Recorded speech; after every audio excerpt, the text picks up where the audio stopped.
Hey guys, and welcome back to another episode of DGS. Oh shit, what was that?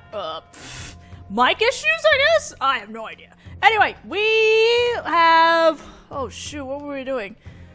We discover a gold coin underneath the meat, and we're trying to figure out what happened to this meat, and there's been a case of some robbery incidents at this restaurant. That's what it says. Anyway.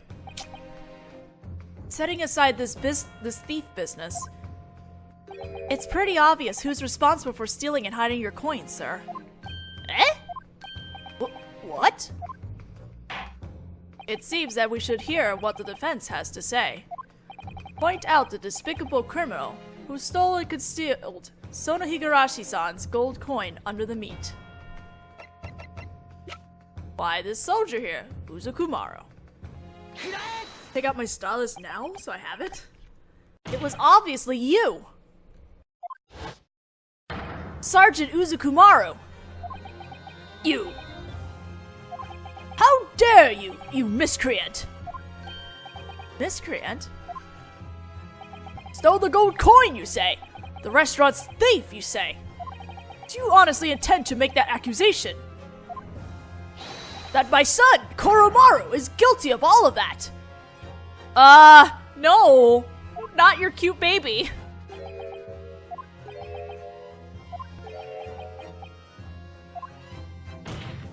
To try and blame your crime on your innocent son. You're the miscreant here, Sergeant Uzukumaro.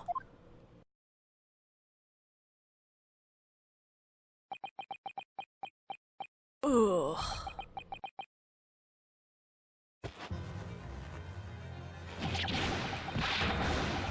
And we have a breakdown. Holy shit, what is this breakdown? Ow! That didn't sound pleasant at all.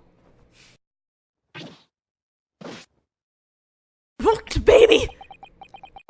Sergeant Uzukumaro Taizo of the Imperial Japanese Army has met his noble end here in this courtroom.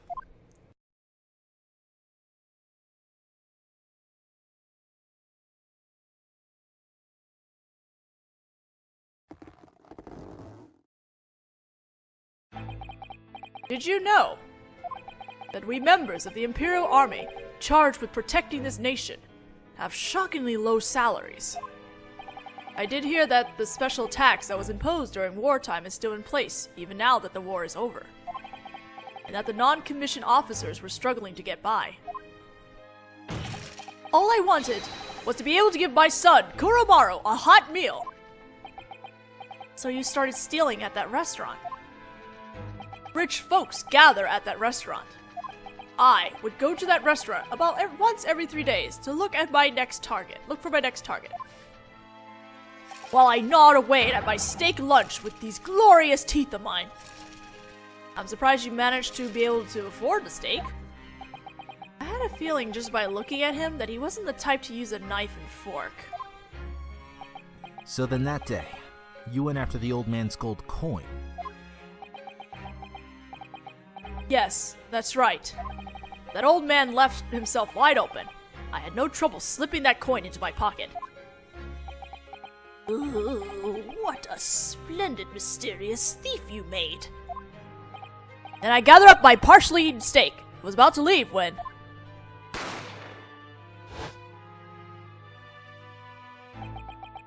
When the murder occurred, right? My pockets were searched by the police. That would be the end of it for Koromaru and me. With that thought in mind, I quickly hid the coin underneath the steak and prayed that we'd be reunited someday.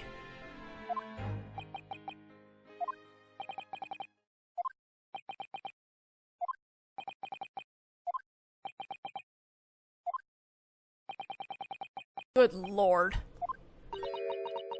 How utterly laughable.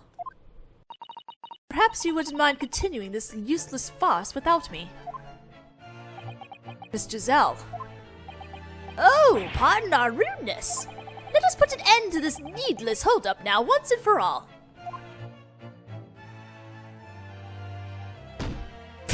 Please, feel free to head home. Indeed. The fact that the old man's coin was stolen by this child-toting soldier This child-toting soldier has nothing to do with Professor Watson's murder. Precisely. Hiding a coin under a stake certainly sounds like the work of a savage to me. Savage? Ooh. To chomp into a steak without the use of a knife or fork. That alone is worse than barbarism. It's unthinkable to a Brit. So long as all remaining doubts about this testimony has been cleared, the court cannot hold these witnesses any further. Feel free to go home now, milady. Now, if you all excuse me, I bid you all good day. Ciao. Damn it, no! Don't let her walk away! What is it, Naruhodō? This is no time to be spacing out. Well, it's just Miss Giselle's final comment a moment ago. I wonder why. It's bothering me for some reason. Just like when there was a fatal contradiction in the testimony. In that case, before pausing to think it over, you should give a shout. Eh? There'll be time to think later. Shout before the trial ends.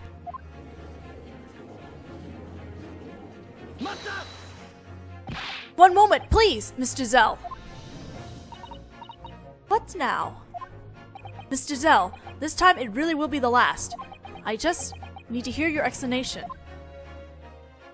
Your explanation for the contradiction in your final comment. What?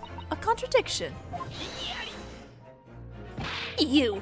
What on earth are you babbling about? What's this all about, Naruhodō? When you talk about that woman's final comment. Hiding a coin under a stake. Certainly sounds like the work of a savage to me. To chomp into a steak without the use of a knife or fork. That alone is worse than barbarism. It's unthinkable to a Brit. There's a fatal contradiction in those words. I know it. We'll need to see some evidence then, defense. Some evidence that establishes a contradiction in Giselle Bullett's comment.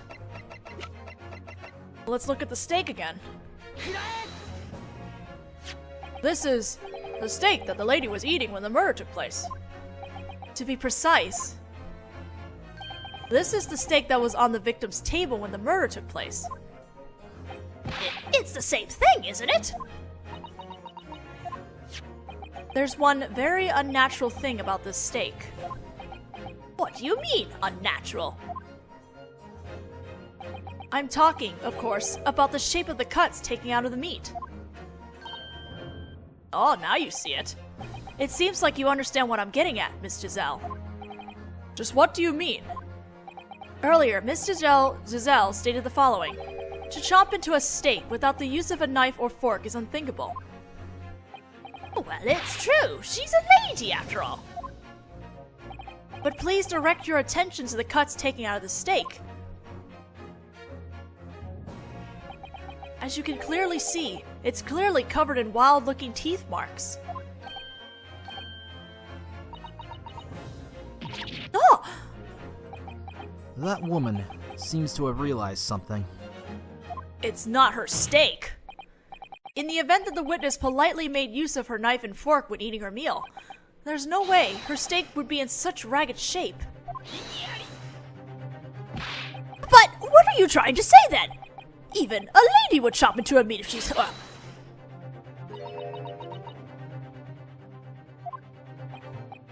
what is it, milady? I really must take my leave now. I have an appointment for afternoon tea with the Minister of Foreign Affairs. But we really are nearly finished. I'll just give you a few more moments. If you'll just give us... Just shut your mouth, you four-eyed samurai reject! Ouch! Yes, ma'am! What's going on with this wench? She's acting all strangely all of a sudden. It seems that she figured it out. What these bite marks in the steak ultimately mean. What? Naruhodō, you...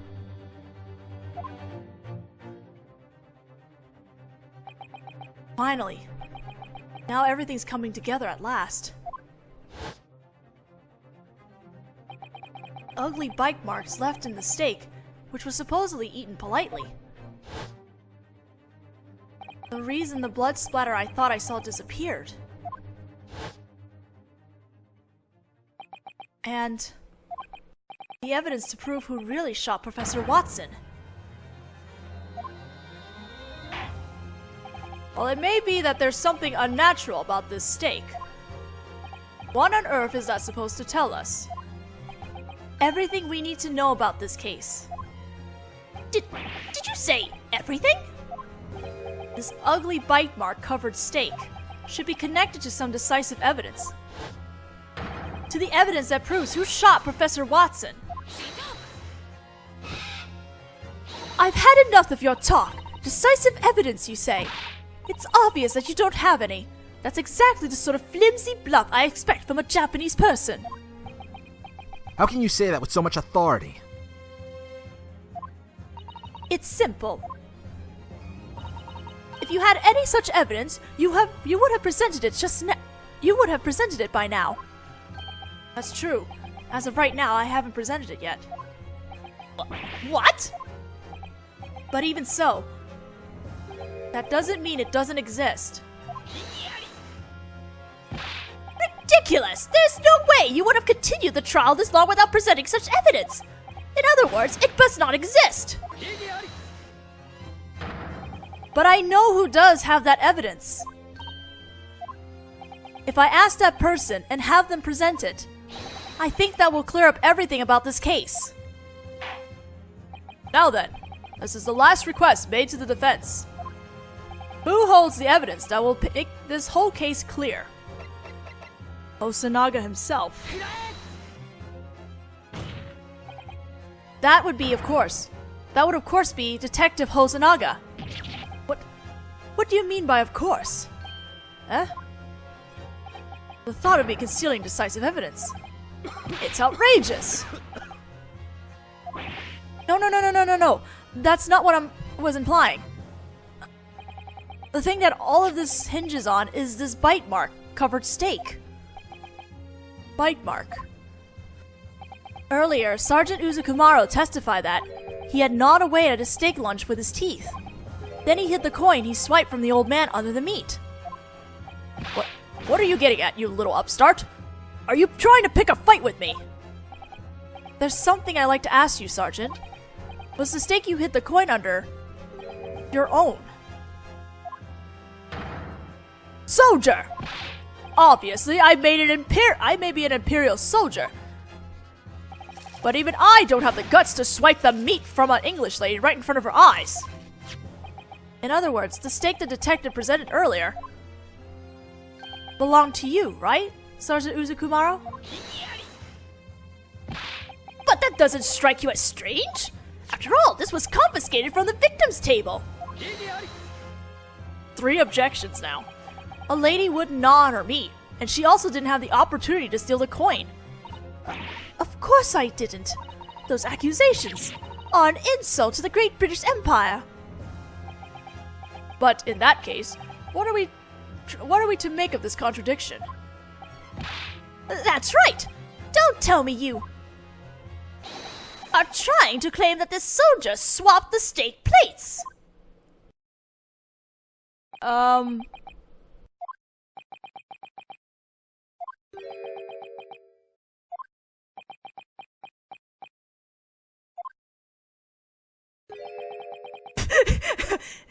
Is that what you're trying to claim?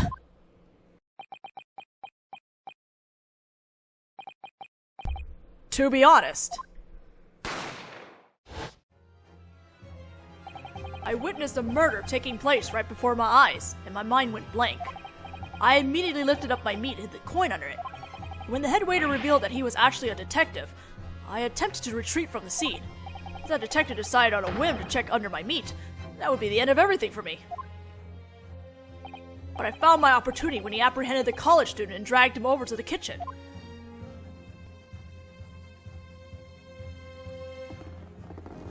He did swap it. I switched my steak for the ladies in the blink of an eye. I had no idea. I didn't even see it happen. Operation Lightning Strike. I didn't have time to give it much thought. If I hadn't done it, I would have been done for. I had no choice.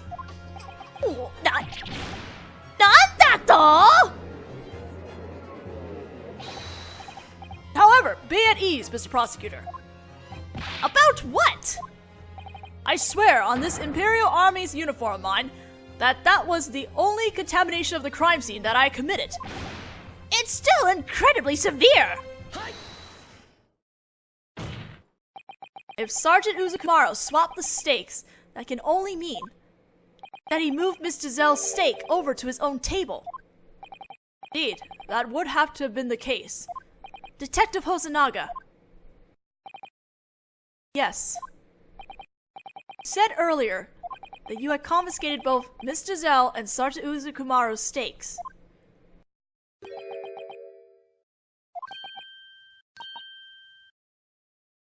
Oh. That is correct. In that case, perhaps you wouldn't mind presenting it. The stake that was on the victim's table at the time of the murder.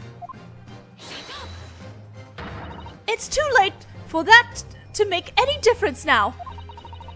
That cold, stiff piece of meat couldn't possibly have any bearing on this case. I'm afraid that won't work, milady. Why?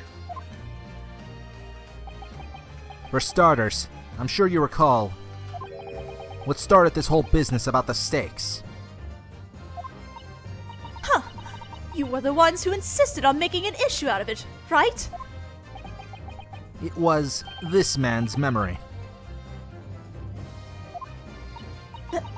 Memory. I saw it very clearly. On the stake plate that had supposedly been directly behind Professor Watson the whole time, there was a definite blood splatter. I trust the defendant's memory. And the evidence that will prove the veracity of this memory is your stake. In that case, Detective Hosonaga, the court asked you to present that evidence. The other stake that was on the soldier's table the day of the murder.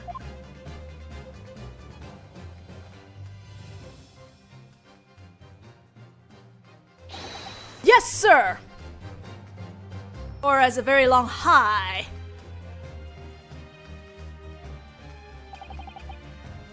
My apologies for the wait. It's the blood. We're almost done. This is the other stake. Gaze upon it to your heart's content.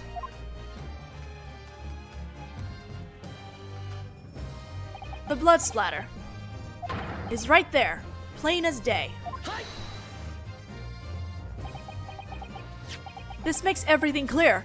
For this blood splatter to have been left behind, the victim's back would have had to have been facing me the moment he was shot. In other words, it was impossible for Naruhodō to have been the one who shot the victim. It can't be!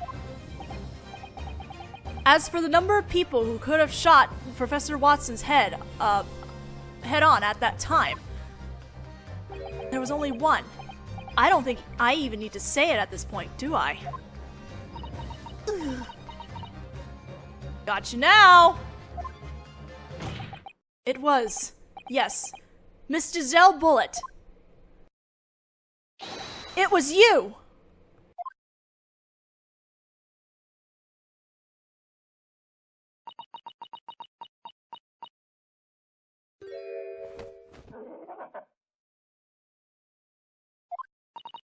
A Japanese person, an insignificant Japanese person, has bested me. I can't believe it.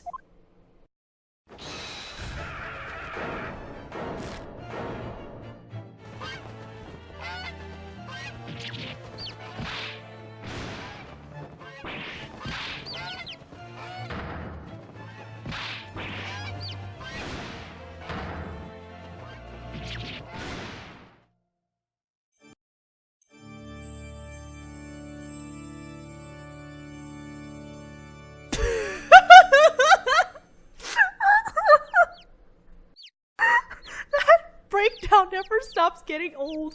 It's really hard not to say anything while that was happening, too. Oh my god. Can I take one of the little chicks home, too?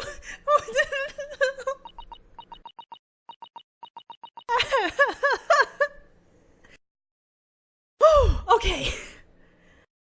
I apologize deeply.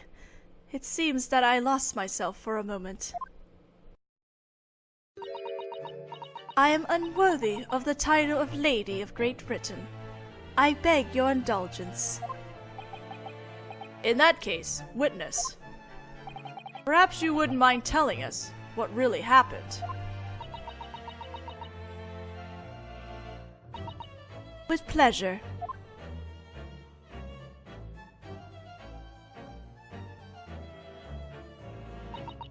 The one who used curare to end the professor's life was me. I selected that day for the deed in the way that you surmised. I waited for the day that the professor was scheduled to have his dental surgery. So if the professor passed away, no poison would be detected even if they investigate his carbonated water. Because curare doesn't exist in this country. That day, I didn't intend to be caught up at that restaurant for so long. I'd planned to simply ensure that the professor took at least one mouthful of that carbonated water and be done with it. And after that, I would place the steak in front of the professor to make it look like as though he had been dining alone. I intended to get up and leave right away, but then someone else showed up at our table unexpectedly. You mean me? Yes, of course I do. Thanks to the fact that you randomly decided to come over and say hello, my chance to make my escape vanished. Eventually, the professor took a sip from his glass and lost consciousness. Then, to prevent him from falling over, I propped him up in his chair. There's no going back now. Suddenly, an idea came to me, right then and there. The idea to pin the blame for Professor Watson's death on him.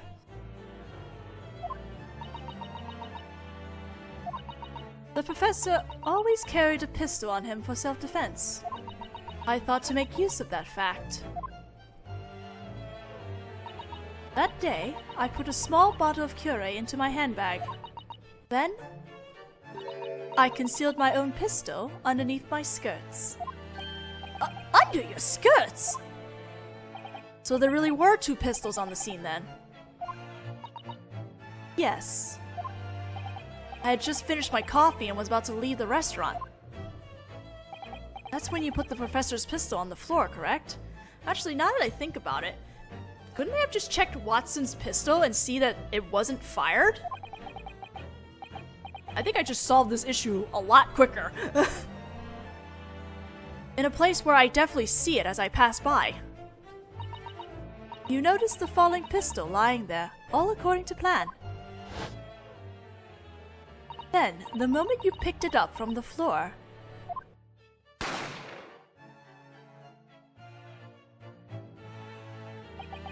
you shot him with your own pistol. You put a bullet in the already deceased professor's body. The shot rang out through the restaurant, and the waiter came dashing out. I restrained the defendant, whom I deemed to be the culprit, and shut him away in the food pantry off to the side of the kitchen. I took advantage of that moment to turn the chair with the body in it around.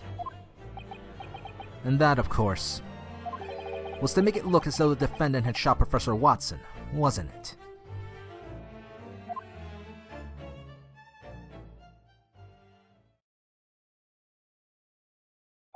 So I literally just figured out the loophole at the end of that, and I probably just ruined the whole case.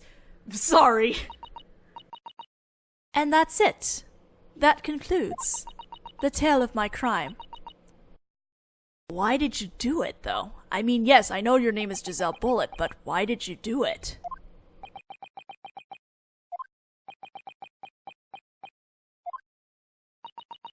Your Honor?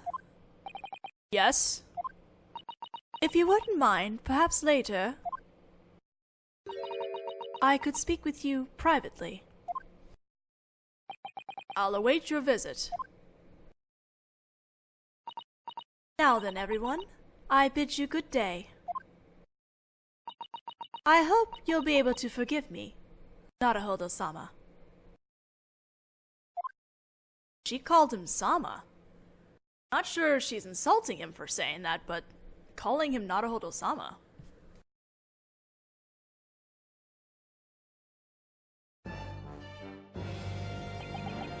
It would seem that we finally arrived at the conclusion of this trial.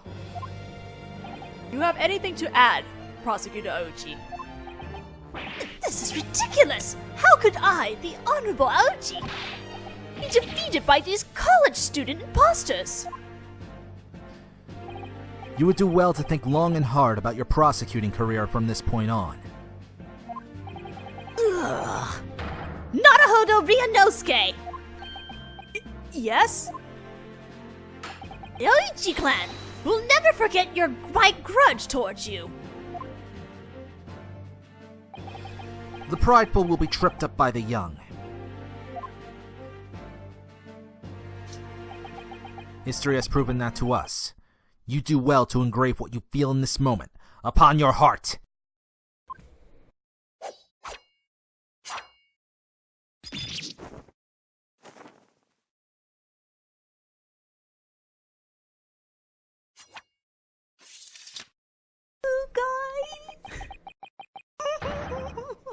May your descendants do battle with the Naruhodos for 100 years and never triumph. Ooh! I like how Naruhodo knew what was gonna happen. He just kind of went off to the side. That was beautiful. Here in this Supreme Court, this day will likely be recorded as the beginning of a new chapter in our nation's legal history. Naruhodō Ryūnosuke. In spite of having been the defendant, you put up an amazing fight. Thank you, Your Honor. The modern courts will seek the truth through the use of evidence and logic. These several decades after the opening of our country's borders, the discipline known as science was brought over from the West and gave birth to the word kagaku in our land. Sometime in the near future, science will surely enable us with new methods of investigation. As for what lies beyond the door in the future of law, that will be up to our youth to seek out. Asogi Kazuma. Yes, Your Honor. When this trial is over, you will go on a journey to Great Britain to study the law as an exchange student. May you soak in the new culture in this wide world of ours to your heart's content. And may you accomplish the task that has been set before you.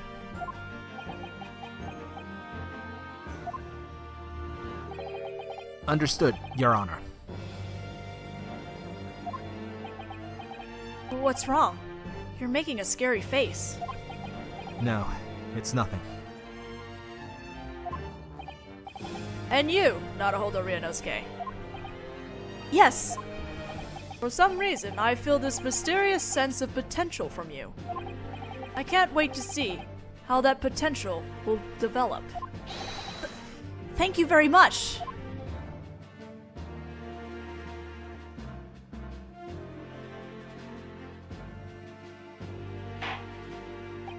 Now then, I will now hand down the final verdict for the defendant, Naruhodō Ryūnosuke.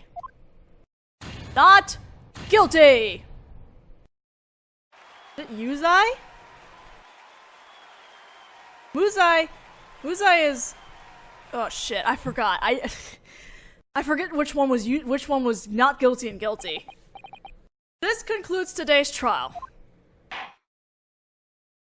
I will finish this because we're pretty much almost done, so we're gonna go over. But whatever, I just want to get this done because I don't want this to be awkwardly cut later.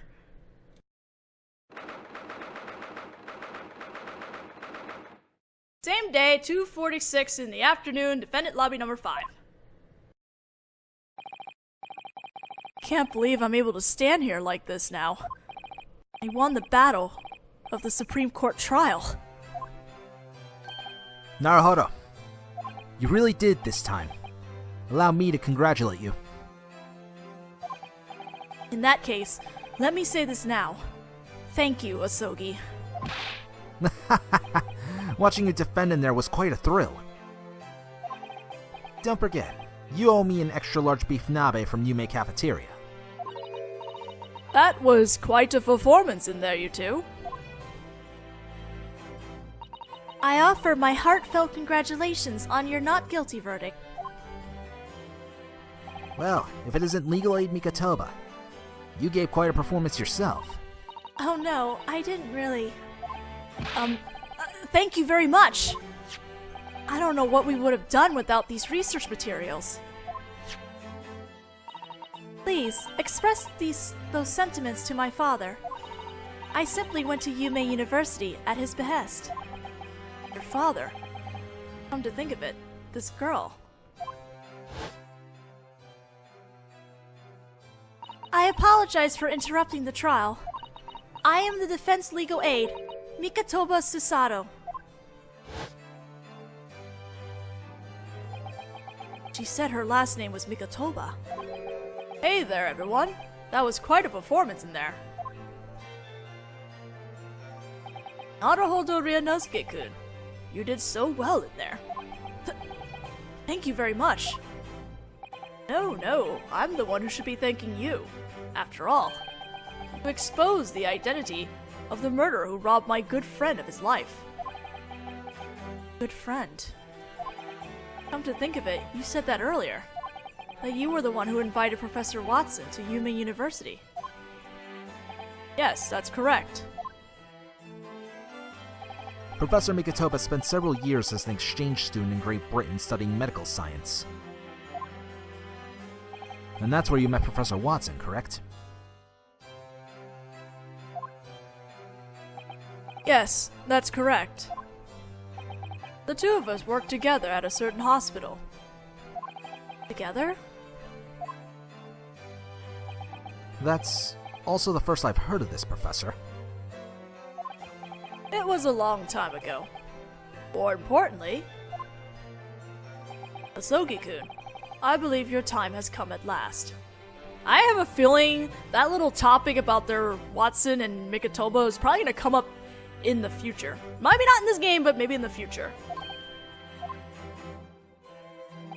Great Britain is currently a shining gem of a country that reigns over the whole world. In the fields of science, medicine, manufacturing, culture, and criminal justice. Take in everything that goes on in the center of the world.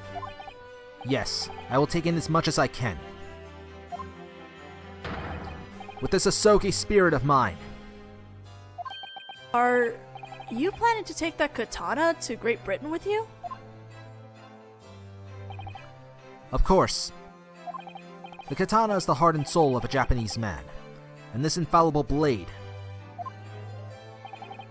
will lead me down the path that I was meant to follow. He's got that right.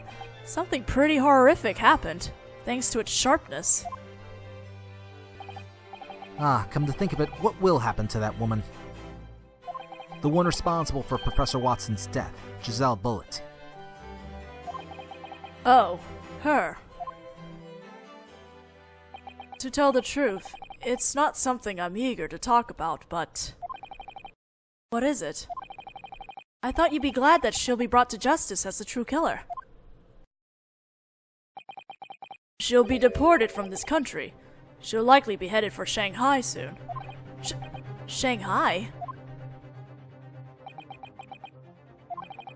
Miss Giselle Bullitt certainly can't be judged in this country. What? Why not? Because of a consular jurisdiction law. Detective Hosonaga! Today was a truly remarkable modern court battle. I'd like to offer my congrats. Never mind that! What's this consular jurisdiction you mentioned? I cannot judge for it. We cannot judge foreign criminals here in our country.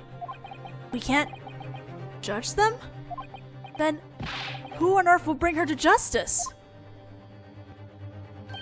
Great Britain's consular jurisdiction, far removed from us, across the ocean. Consular jurisdiction? But that just doesn't sit well with me, Professor Mikatoba. In the most recent Japanese-English Friendship Treaty, England's consular jurisdiction was nullified. Yes, you're absolutely right. So long as it's not a politically significant case to either country. Then they shouldn't have the right to invoke consular jurisdiction so easily! Is that right? She may be an exchange student, but for our country's governments to come to a secret agreement for her sake. No matter how you slice it, it's unnatural.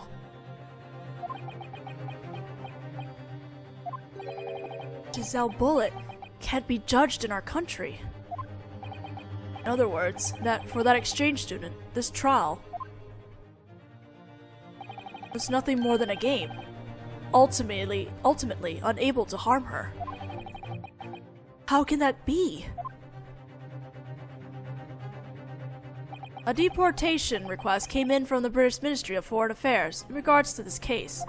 It seems that this exchange student's murder incident is a rather delicate situation for the English government as well.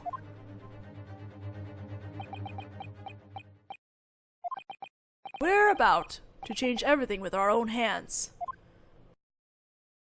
Right now, we're on the cusp of the 20th century, and everything is in turmoil. Someday, day will come when that woman will meet the iron hammer of justice. Yes, without a doubt, we'll change things.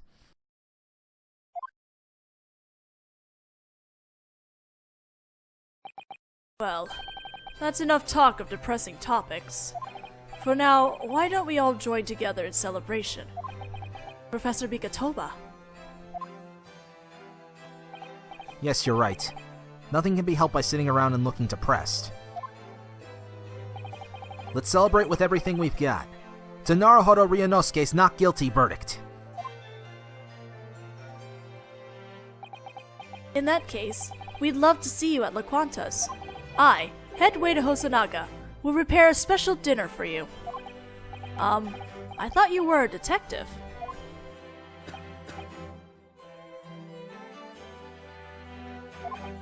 Now, don't be difficult. Now, let us be off. Will you be joining us, Professor? Of course, I can't say no to one of La Quanta's sublime beef cutlets. In that case, I'll begin the processing for Naruhodō-sama's release. Yes, thank you very much.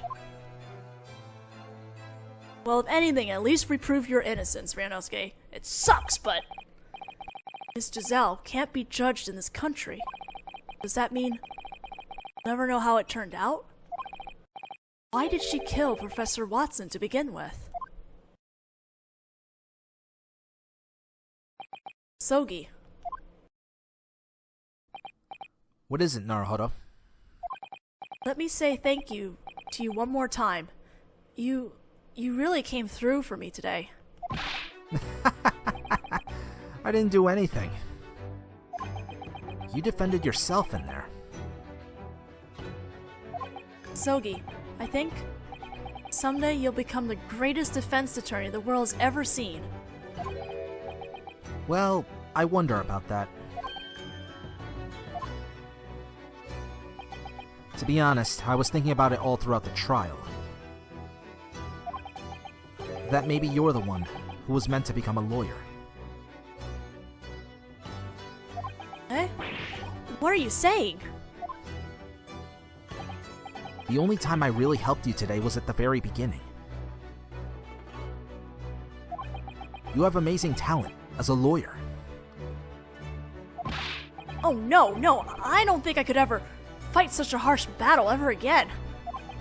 All I did was trust you and do what you told me until the very end. And that's precisely it. What do you mean? What's precisely it?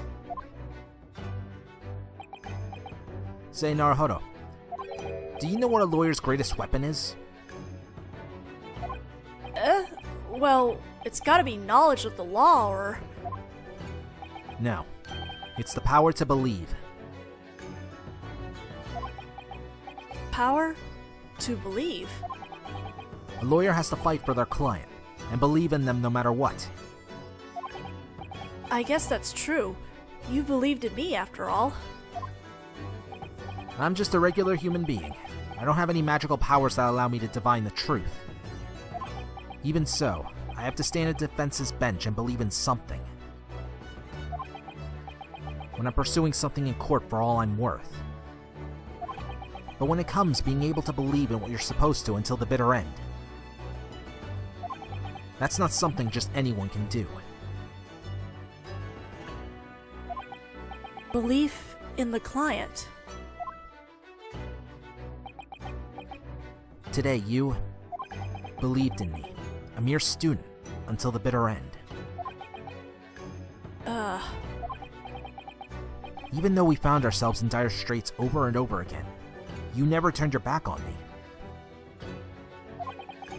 You believed in everything I told you without a hint of doubt, and used your own hands to shape it into truth. Asogi.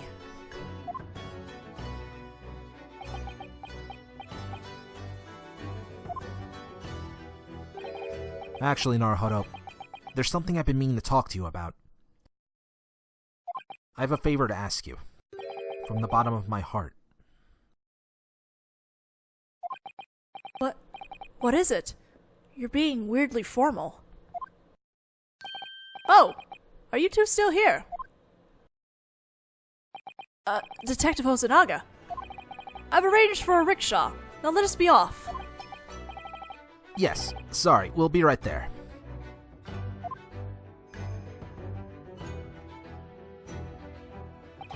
We can talk about it later. No! We want to talk about it now! We should be talking about this now! You don't understand! For now, let's just celebrate your innocence. Can we just talk about this now? This is so important and very frustrating. And your study abroad in Great Britain. Yeah, I guess you're right. Oh, I can't even talk about it right now. With that, the chapter of my first incident drew to a close. Asogi, Professor Mikotoba, Ligoe Susato, and this person too, I guess. Thanks to their help, I was able to stand strong to the very end. And as for the favor Asogi wanted to ask me, it was about to change my life completely. But at the time, I had no idea. The end! We finished chapter. Case 1. Whew! What is this, 9 videos or 10? 9.5? 9.5. Alright, let's go with that. I'm not gonna save yet, but... Oh god. I'm just gonna say right now, Case 2 is a trip to emotion and pain. I'm just gonna leave it at that for now. We'll continue into Case 2 in the next video. See you guys then.